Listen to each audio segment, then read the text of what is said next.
Tihar jail के jailer रहे लो अफसर सुनील गुप्ता ने एक किताब लिखी है जिसका नाम है ब्लैक वारंट। इस किताब में उन्होंने जेल के माहौल और अब तक तिहाड़ जेल में फांसी पाने वालों के अंतिम पलों को लिखा है। यह किताब दिलचस्प तो है ही, इसी के साथ यह किताब जेल के भीतर कुछ ऐसे किस्सों की भी पोल खोलती है जो इंसान को अंदर तक झकझोर कर रखते।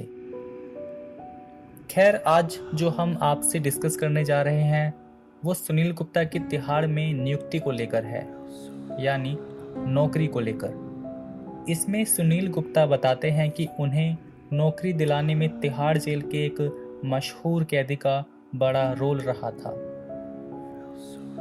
दरअसल यह बात सन 1981 की है, जब सुनील गुप्ता रेलवे में अपनी नौकरी कर रहे थे। उसी दौरान उन्हें मालूम चलता है कि तिहाड़ जेल में असिस्टेंट सुपरिटेंडेंट के पदों पर नियुक्तियां निकली हैं, जिसके बाद सुनील गुप्ता तिहाड़ जेल में इस पद पर नौकरी करने के बारे में सोचते हैं। पहले तो सुनील गुप्ता की फैमिली तिहाड़ में नौकरी की बात पर कोई खास विचार नहीं करती। उनका मानना था दिन रात चोर उचक्कों के साथ रहना एक झंझट और रिस्क का काम होता है।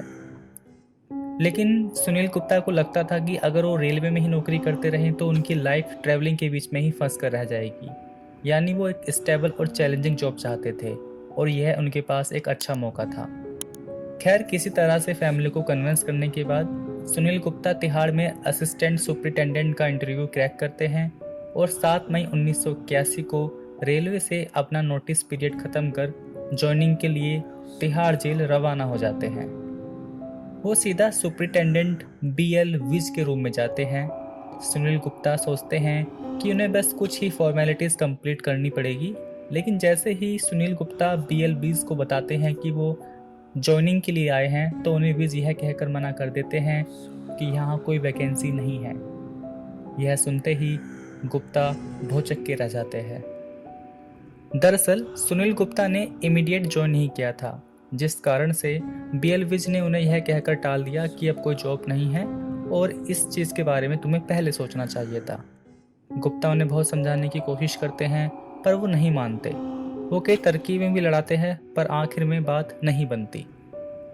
लास्ट में वो काफ़ी निराश होकर बाहर बैठ जाते हैं।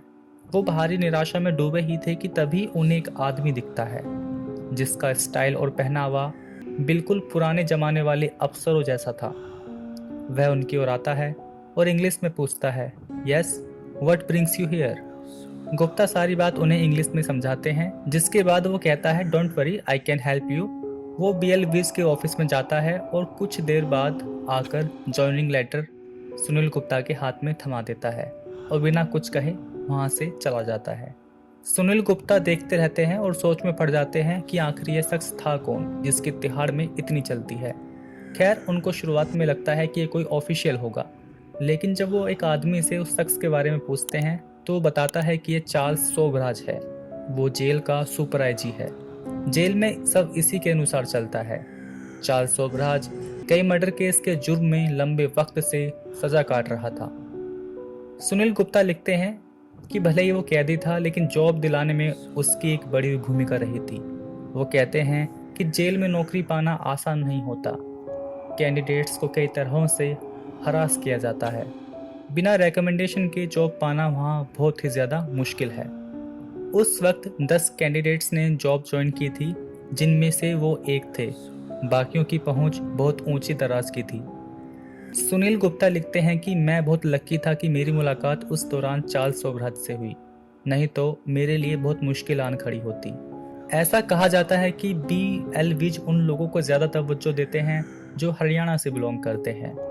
खैर, यहाँ किसी तरह उनका सिलेक्शन होता है और वो आगे की कहानी लिखते हैं। दोस्तों, अगला टॉपिक हमारा चार्ल्स सोबराज के बारे में ही होगा, जिसमें हम सोबराज की पूरी क्राइम हिस्ट्री के बारे में जानेंगे और जानेंगे कि मौजूदा वक्त में वो कहाँ पर है। तो वीडियो पसंद आई तो लाइक करें, कमेंट करें, शेयर करें और चैनल सब्सक्राइब करना बिल्कुल ना भूलें। Thank you.